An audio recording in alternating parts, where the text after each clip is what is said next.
የሚሰራ ጻድቅ የሚሰራ ሰማዕት የለም ሊኖርም አይችልም። ምክንያቱም በአንዱ በልጁ በኢየሱስ ክርስቶስ ብቻ የሚሰራ ቤዛነት እኛ ኦርቶዶክሳውያን ያንን ቤዛነት ከቅዱሳን ጋር አንቀላቅለውም።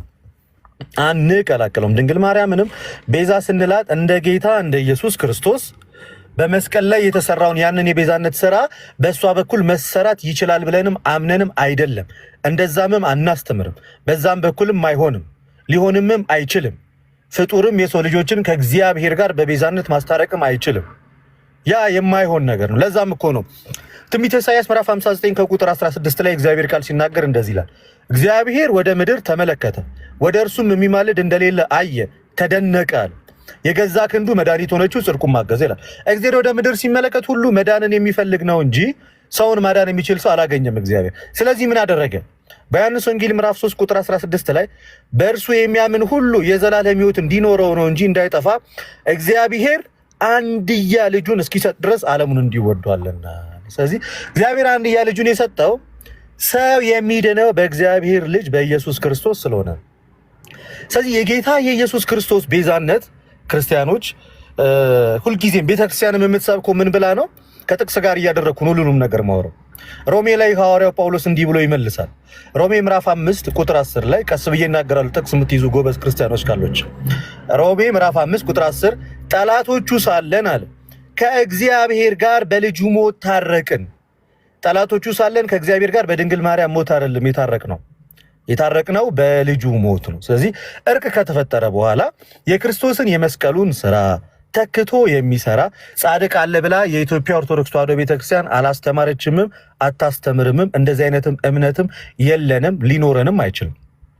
እመቤታችን ድንግል ማርያምን ቤዛዊተ ዓለም ከምንልበት ዋነኛ ምክንያታችን እንደ ክርስቶስ ተሰቅላለች እያለን ሳይሆን ዳግማዊት ሔዋን ናት።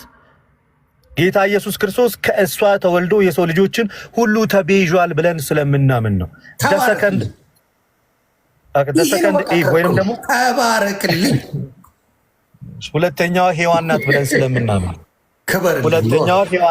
ስለምናምን ነው እንጂ ድንግል ማርያም ልክ ጌታችን ኢየሱስ ክርስቶስ ሐዋርያው ቅዱስ ጳውሎስ ለቆላስያስ ሰዎች በምዕራፍ 1 ቁጥር 19 እስከ 20 ላይ ባለው እግዚአብሔር ሙላቱ ሁሉ አለ በእርሱ እንዲኖር አለ፣ በእርሱም በኩል በመስቀሉ ደም ሰላም አድርጓል፣ በምድር ወይም በሰማያት ያሉትን ሁሉ ለራሱ እንዲያስታርቅ ፈቅዷል። በማ በኢየሱስ ክርስቶስ በኩል። ስለዚህ እርቁ የተከናወነው በጌታችን በአምላካችን በመድኃኒታችን በኢየሱስ ክርስቶስ በኩል። ሰው የታረቀው በክርስቶስ ኢየሱስ በኩል፣ ዓለም የዳነው በክርስቶስ ኢየሱስ በኩል። ለዓለም መዳን ምክንያት ወይንም ደግሞ ካዝ ኦፍ ሳሊቬሽን ያደረጋት ደግሞ ድንግል ማርያምን ከሷ ነው ስጋን የነሳው። ይሄ ደግሞ በዮሐንስ ወንጌል ምዕራፍ 1 ቁጥር 14 ላይ ምን ይላል? ቃልም ስጋ ሆነ ጸጋና እውነትን ተመልቶ በእኛ አደራል። ቃል ከማ ስጋ ሆነ? ከድንግል ማርያም። በዚህ ቅድም ያለውን ሐሳብ ልመልስ። ዓለምን የማዳን ስራ የሰው ሐሳብ ሳይሆን የእግዚአብሔር ሐሳብ ነው። ዓለምን የማዳን ስራ ሐሳቡም የሰው ሐሳብ ሳይሆን እሱን ነው የምልህ። ልደት በትክክል የመለስክልኝ የእግዚአብሔር እንደሆነ ንገርልኝ። የእሷ ፍቃድ አይደለም የእግዚአብሔር ሐሳብ እንደሆነ እናስረዳለኝ። እሱን ነው እያልከው ያለሁት። እግዚአብሔር ነው የመረጣት፣ እግዚአብሔር ነው የመረጣት እንጂ የእሷ ፍቃድ አይደለም እያልኩ ነው። እኔ ጥያቄ ምን መሰለ? በእሷ ፍቃድ ነው ወይስ በእግዚአብሔር ፍቃድ ነው አንድያ ልጁ ከቅድስት ድንግል ማርያም የተወለደው ኢየሱስ ክርስቶስ? ጌታ ኢየሱስ ክርስቶስ ይሄ እኮ በውዳሴ ማርያም እኮ ግልጽ ነው እኮ። የውዳሴ ማርያም የማክሰኞ ላይ በአባቱ ፍቃድ በእርሱ ፍቃድ በመንፈስ ቅዱስ ፍቃድ መጥቶ አዳነን። ይሄ ነው ክርክራችን ከወንድሜ ጋር። ዓለምን የማዳን ስራው ላስታርቃችሁ እና እዚህ ጋር ዓለምን የማዳን ስራው ሀሳብ ነው። ምክንያቱም በዚህ በትንቢተ ኢሳይያስ ምዕራፍ 43 ቁጥር 11 ላይ እኔ እግዚአብሔር አምላክ ነኝ ከኔ በቀር ሌላ አዳኝ የለም ይላል። ስለዚህ እግዚአብሔር ከዓለም አስቀድሞ የሰውን ማዳን ሰው እንዲድን የእግዚአብሔር ሐሳብ ፈቃዱ ነው። ያ ሲሆን ግን እግዚአብሔር ልጁን የላከው ደግሞ ገላትያ ምዕራፍ 4 ቁጥር 4 ላይ ምን ብሎ ነው የሚናገረው ሐዋርያው ቅዱስ ጳውሎስ? ነገር ግን የዘመኑ ፍጻሜ በደረሰ ጊዜ ከሴት የተወለደ ከሕግም በታች የተወለደ ልጁን ላከ አለ። ወደ ድንግል ማርያም ሲልክ ድንግል ማርያም ባትፈቅድ ዓለም አይድንም። እንደዚህ አይነት ቴዎሎጂ ውስጥ አንገባም። ዓለምን የማዳን ስራ ቀድሞ በእግዚአብሔር እጅ የተያዘ ነው። እና አሁን ድንግል ማርያም ባትፈቅድ ሰው አይድንም ሳይሆን የማዳን ስራ አንዴ ልደት ዓለምን ለማዳን የሰራው ስራ የእግዚአብሔር ፍቃድ እንጂ የኛ ፍቃድ አይደለም። እና ሌላኛው እዚህ ጋር መረሳት የሌለበት ድንግል ማርያም ፈቃደኛ ባትሆን ብለን ብናስብ እግዚአብሔር ዓለምን ከማዳን ግን ወደኋላ አይልም። ቴንክ ዩ ግን የሰው ነፃ ፈቃድ እግዚአብሔር ይጠብቃል። ግን እግዚአብሔር አምላክ ነው ሁሉን ነገር የሚያደርገው። ለምሳሌ ወደዚህ በዮሐንስ ወንጌል ምዕራፍ 5 ቁጥር 6 ላይ አንዱም ሰውዬ ጌታ ኢየሱስ ልትድን ትወዳለህን አለው። ነፃ ፈቃዱን ጠየቀዋል። ልትድን ትወዳለህን አለው። አይ አልፈለግም ቢለው ኖሮ ይተወው ነበር። እሱና ምን ነገር አሁን ለምሳሌ ልደት እሱ ጋር ልንገርህ፣ እዛ ጋር ተኝቶ የነበረው ሰው ለመዳን ነው ነው የተኛው። ጸበሉ ጎን የተኛው 38 ዓመት ሙሉ የተኛው ለመዳን ነው። ስለዚህ ማንም መጥቶ ልትድን ትፈልጋለህ ቢለው አዎ እንጂ እምቢ አይልም። በሽታ እየተሰቃየ ማንም ዶክተር መጥቶ የትኛውም ሰው ጋር የትኛውንም ሰው አምጣና አሞ ተኝተህ ልትድን ትወዳለህ ነው ብትለው አይ አልፈልግም እኔ በሽታ ያዝናናኛል የሚል ሰው አታመጣ። ይህ ውልዱ ሌላኛው ተመሳሳይ ሀሳብ ልንገራችሁ። ዮሐንስ ወንጌል ምዕራፍ 6 ከቁጥር ወደ 57 ጀምሮ ሐዋርያቶቹ ስጋዬን የበላ ደሜን የጠጣ የዘላለም ሕይወት አለው ሲል ይሄ ደሜን የጠጣ የዘላለም ሕይወት አለው ሲል ይሄ ሐዋርያቶቹን አስገድዶ አይደለም ሐዋርያት እንዲከተሉት ያደረገው። ይሰማል ድምጼ ታች ላላችሁ ሰዎች ይሰማል? ዮኒ ድምጼ ጠፍተ ነበር። አዎ ይሰማል። ለምሳሌ ጌታ ኢየሱስ ክርስቶስ በዮሐንስ ወንጌል ምዕራፍ 6 ከቁጥር 57 ጀምሮ ስንመለከት ስጋዬን የበላ ደሜን የጠጣ የዘላለም ሕይወት አለ ብሎ ሲያስተምራቸው ይህ እንዴት የሚያስጨንቅ ትምህርት ነው ሲሉ ጌታ ምንድን ነው ያላቸው? ልትከተሉኝ ትወዳላችሁና አላቸው። ያው ከባድ ትምህርት ሲነግራቸው ከበዳቸውና ወደ ኋላ ሲያፈገፍጉ ና ተከተለኝ ብሎ አላስገደዳቸውም። ልትከተለኝ ትወዳለህን ሲላቸው የዛን ሰዓት ላይ ተከተሉት። ሐዋርያትን ክርስቶስ ተከተሉኝ ሲላቸው በግዴታ አይደለም ያስከተላቸው፣ ፈቃደኛ የሆኑት ናቸው የተከተሉት እንጂ ፈቃደኛ ባይሆኑ እነ ቅዱስ ጴጥሮስ ሌሎቹም ሐዋርያት ጌታ ሌላ ሐዋርያትን ይመርጣል እንጂ የግድ ጴጥሮስ ካልሆነ አይልም። እሺ ሲሉ መንፈስ ቅዱስ ያግዛቸዋል፣ ይበረታሉ። ድንግል ማርያም ትንሽ ሀሳቤ ላይ ስማማ ይችላል። ለምን መሰለ? ያልፈቀደውን ዮናስን ነብዩ ዮናስን እንዲያደርግ አድርጎታል። አልፈቀደም። ዮናስ ያለ መፍቀድ ችግር አልነበረም የሚያጋጠመው። ከይቅርታ ጋር እዚህ ጋር ያብራራል።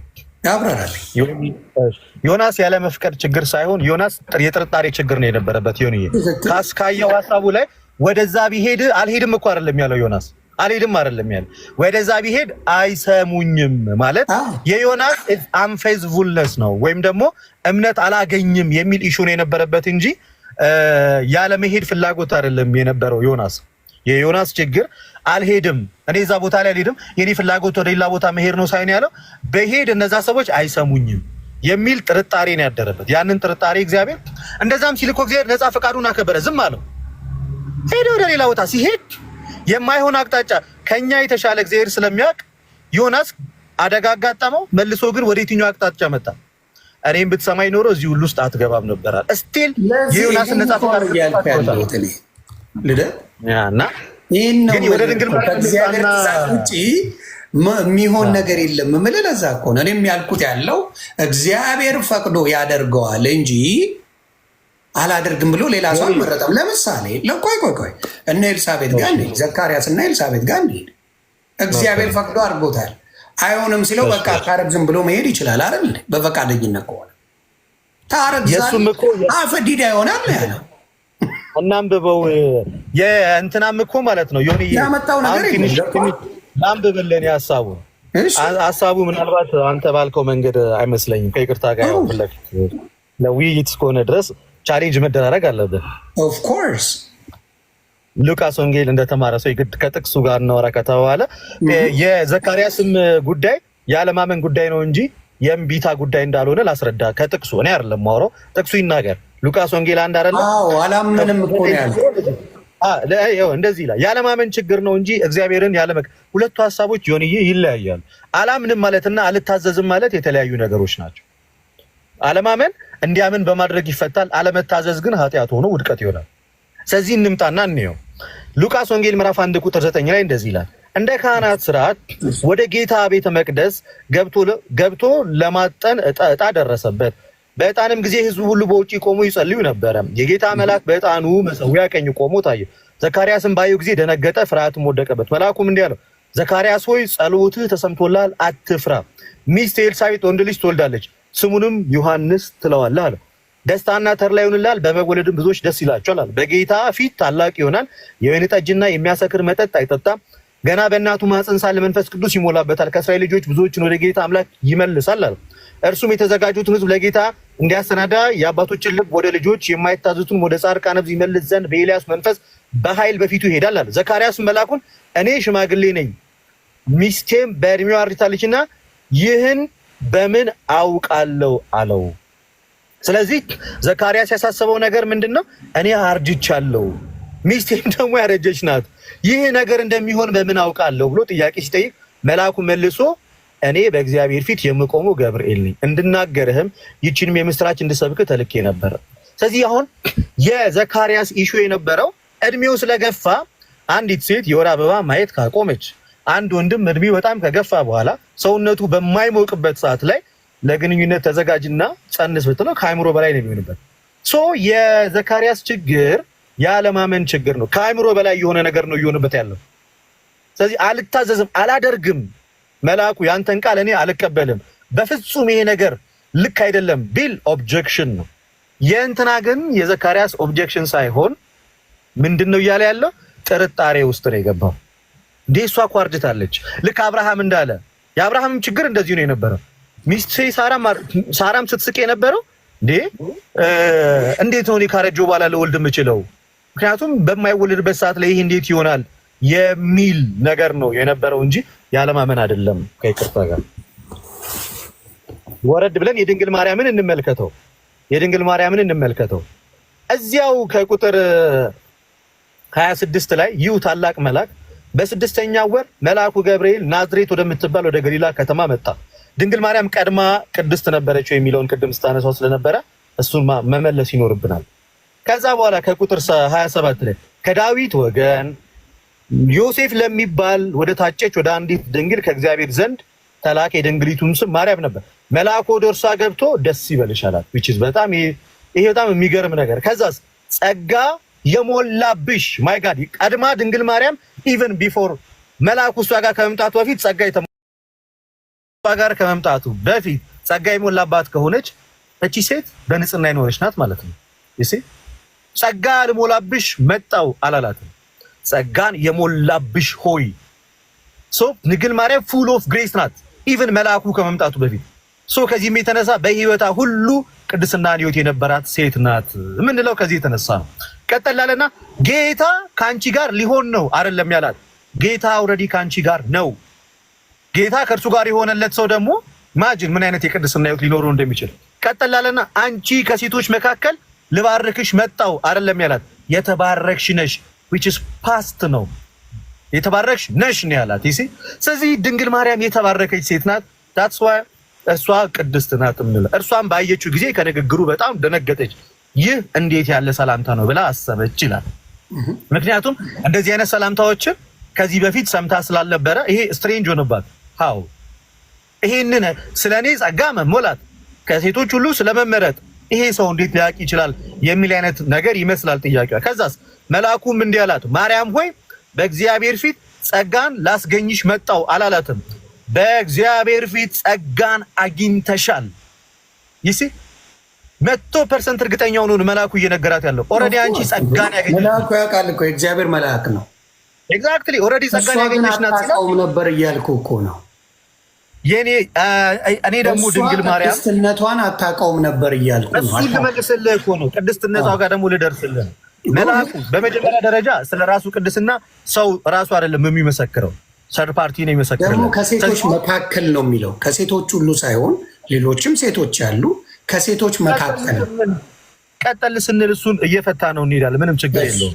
ከሴቶች መካከል ሲል በነገራችን ላይ ለምንድን ነው ከሴቶች መካከል ማለት? ኢማጂን ሴት የተባሉት እስራኤላውያን ሀገር ላይ ብቻ ያሉ አይደለም። እንዳጠቃላይ ሴት የሚለው አንቀጽ እስራኤል ብቻ አይደለም፣ ኢትዮጵያ ብቻ አይደለም። በሰዓቱ ዓለም ላይ ካሉ ሁሉ ሴቶች ወንዶች አይጸንሱማ። ታዲያ ወንዶችን እዚህ ጋር አያካትትም።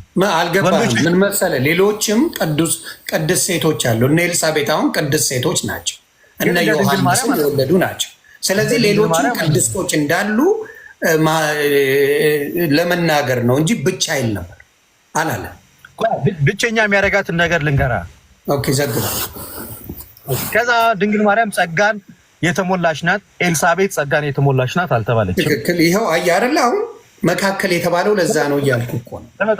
ኤልሳቤጥ ብቻ ሳይሆን ከድንግል ማርያም በፊት ጸጋን የተሞላ የተባለ ወንድም ሴትም የለም በመጽሐፍ ቅዱስ ታሪክ። አንተ ኢንታየር ባይብል ኦልድ ቴስታመንት ቼክ ማድረግ ትችላለህ። ሲንግል ፐርሰን አንድ ለናሙና ያህል ጸጋን የተሞላ ሰው ተብሎ የተነገረለት ማንም የለም። ምን መጽሐፍ ሩት ምናምን አልተባሉ ማንም እንደዚህ የተባለ የለም። ናት ኢቭን ሙሴ የለም። ስለዚህ ይሄ ድንግል ማርያምን ከወንድም ከሴትም ሁሉ ይለያታል።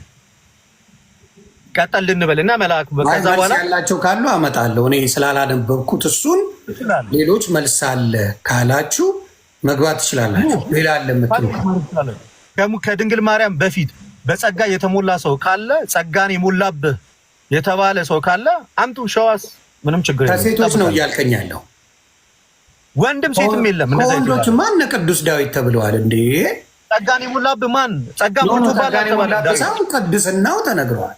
ቅድስናማ እኮ ዳዊትም ቅዱስ ነው፣ ሌሎቹም ቅዱሳን ተብለዋል። ግን ስፔሲፊካሊ ልክ ድንግል ማርያም እንደተባለችው በጸጋ የተሞሉ ግን አልነበሩ።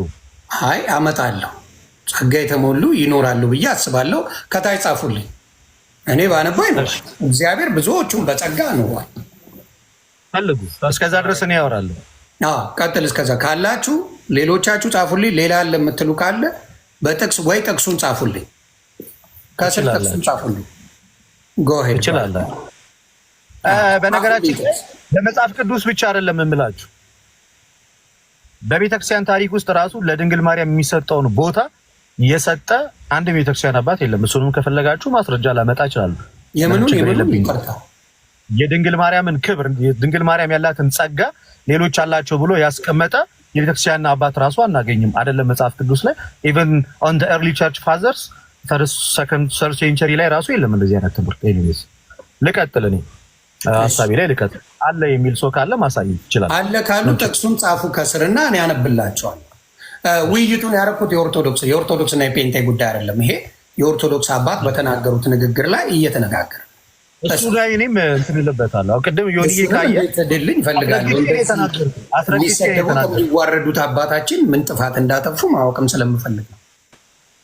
ኤግዛክትሊ መሳደቡ ምናምን አባታችንን የደረሰባቸው ስድብ 100% አልደግፈውም። ስህተት ከሆነ ስህተት ተብሎ መናገር ነው እንጂ መስደብ፣ ማዋረድ፣ ይሄ መሞለጭ ክርስቲያናዊ ስነ ምግባር። አንድ መጽሐፍ ቅዱስ የማያነብ እኮ ነው የሚሰድባቸው። በቅድስና የማይኖር መረኖች ናቸው እኮ የሚሰድቧቸው አባታችን። ቅድስናን የማያውቁ የሸርሙጣ ልጅ ነው የተባሉት አባታችን። ይህንን ጭምር የሚሉ ሰዎች አሉ። ነውር ነው። ለሀጩን ያዘ በስማ ምን ያለ ለሀጫም ነው የተባሉት አባታችን። ያ ለከስ ሰው ትምህርት ይሳሳታል። ቤተክርስቲያን ታርማለች። አባታችን ተሳስቷል እና ዳንኤል የተጻፈልን ልንገርህ፣ የሐዋርያት ሥራ ምዕራፍ 6 ቁጥር 8 ላይ እስጢፋኖስም ጸጋንና ኃይልን ተሞልቶ በሕዝቡ መካከል ጽድቅና ታላቅ ምልክትን ያደርግ ነበር ይላል። ኤግዛክት እኔ ያልኩት ካዳመጣችሁኝ ጸጋን የለም አልከኝ እኮ አይደለም፣ እንደዛ አይደለም ያልኩት።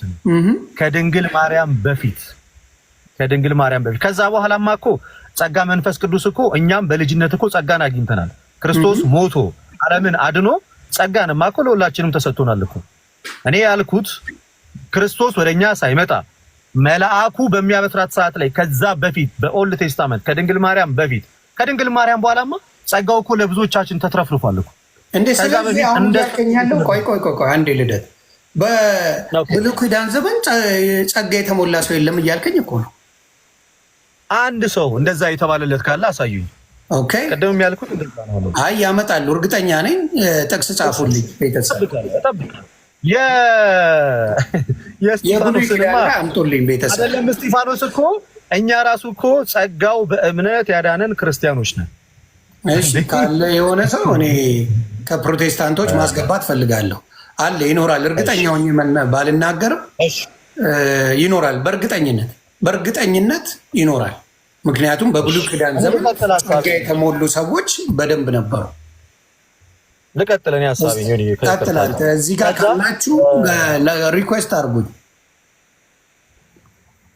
ቀጥላለና መልአኩ መልሶ እንዲህ አላት፣ ማርያም መልአኩን እንደዚህ ይላል፣ እርሱም ታላቅ ይሆናል አለ። እነሆ ትጸንሻለሽ፣ ወንድ ልጅ ትወልጃለሽ፣ ስሙን ኢየሱስ ትይዋለሽ። እርሱም ታላቅ ይሆናል፣ የልዑል ልጅ ይባላል። ጌታ አምላክም የአባቱን የዳዊት ዙፋን ይሰጠዋል፣ በያዕቆብ ቤትም ለዘላለም ይነግሣል፣ ለመንግስቱም መጨረሻ የለውም ሲላት፣ ማርያም መልአኩን ምን አለች? ወንድ ስለማላውቅ ይህ እንዴት ይሆናል አለች። ይሄ ነው የድንግል ማርያም ንጽሕና የሚያስመሰክርልን ትልቁ ነገር። ወንድ አላውቅም ጭራሹ ነው። ድንግል ወንድ አላውቅም ማለት ድንግል ማርያም አጠገባ ወንዶች የሉም ማለት አይደለም። ወንድ እኮ አለ፣ ታያለች እኮ እናትና አባቷም እኮ ወንድ እኮ ነው። ወንዶች ባሉበት ማህበረሰብ ውስጥ እኮ ነው ድንግል ማርያም ያደገች። አላውቅም ወንድ ማለት ከወንድ ጋር አልተኛውም ድንግል ላይ ማለት ነው። ይሄ ንጽሕናዋን አያሳይም? ንጽሕናዋን አያሳይም? ይሄ በዛ ዘመን እኮ ብዙ ደናግላት ነበሩ። ያው ዘመን ባልሆነ እንጂ ብዙ ደናግላት ነበሩ። በእነማዬ ዘመን እንኳን በእኛ ዘመን እንኳን ደናግላት ብዙ ሴቶች ነበሩ። ደናግላት መኖራቸው ዘመን ተበላሽቶ እንጂ ብዙ አሉ። ያ ከባድ አይደለም። አንተ ባልከው መንገድ አይደለም። ደናግልማ ድንግል ሊኖር ይችላል። ዛሬም እኮ ድንግል አለ እኮ። ምንም እሱ አያሳስብ። መነኮሳትም እኮ ደናግላት ናቸው እኮ። ፖይንቱ እሱ አይደለም። የእግዚአብሔር ልጅ ትወልጃለች እየተባለች ወንድ አላውቅም የሚለው ንግግሯ እኔ ከወንድ ጋር በሚደረግ በየትኛውም ግንኙነት የመውለድ ምንም አይነት ፍላጎት የለኝም ብላ መናገሯና ማስረዳቷ ንጽህናዋን ጠብቃ ለመኖር የተዘጋጀች በፍጹም በእንደዚህ አይነት ሀሳቦች የማትያዝ ሴት መሆኗን የሚያስረዳ ክፍል ነው። ይሄኛውን ክፍል አይደለም የኔ መጽሐፍ ቅዱስ ወይም ደግሞ አይደለም የቤተክርስቲያን አባቶች የፕሮቴስታንት አዲሱ መደበኛ ትርጉምንም እንኳን ገብታችሁ ብትመለከቱ በቂ ማብራሪያ ያሰጣችኋል። ሌላኛው መልአኩ አሁንም ምን ብሎ ነው እየነገራት ያለው? መልአኩ መልሶ እንዲህ አላት፣ መንፈስ ቅዱስ በአንቺ ላይ ይመጣል አላት። ስለዚህ አንቺ የምትወልጂው እንደማንኛውም ወንድ በሴክሹዋል ኢንተርኮርስ አይደለም እያላት ነው። የልዑል ኃይል ይጸልልሻል አለ። ደግሞም ከአንቺ የሚወለደው ቅዱሱ የእግዚአብሔር ልጅ ነው አላት። የቅዱሱን የእግዚአብሔር ልጅ ለመውለድ የተዘጋጀች ሴት ዝም ብላ ኦርዲነሪ ተራ ሴት ናት ወይንስ ደግሞ እግዚአብሔር የጠበቃት እሷም ራሷን የጠበቀች ሴት ናት የምትወልደው? ድንግል ማርያም እኮ ሁሉንም ነገር በልቧ እንደምትጠብቀው እኮ ሉቃስ ወንጌል ምዕራፍ 2 እዚህ ጋር ጥቅስም አለልህ። ይኸውልህ ምን ይላል? እኛ ሁላችን ከሙላቱ ተቀብለን በጸጋ ላይ ጸጋ ተሰጥቶናልና ሕገ ሙሴ ከድንግል ማርያም በኋላ እኮ ነው እሱ። ታዲያ አይደለም ቢፎር ኢንካርኔሽን ለአንብበው አንዴ አይሻልም? መቶ ጥቅስ ልችላለሁ። እንደዛ እኮ ነው ዮኒ፣ እንደዛ 100 ጥቅስ ላመጣልህ እችላለሁ እኮ ነው የምልህ። ነግሬሃለሁ እኮ አሁን አንተ እኔንም እኮ ጨመርኩልህ አልኩህ እኮ።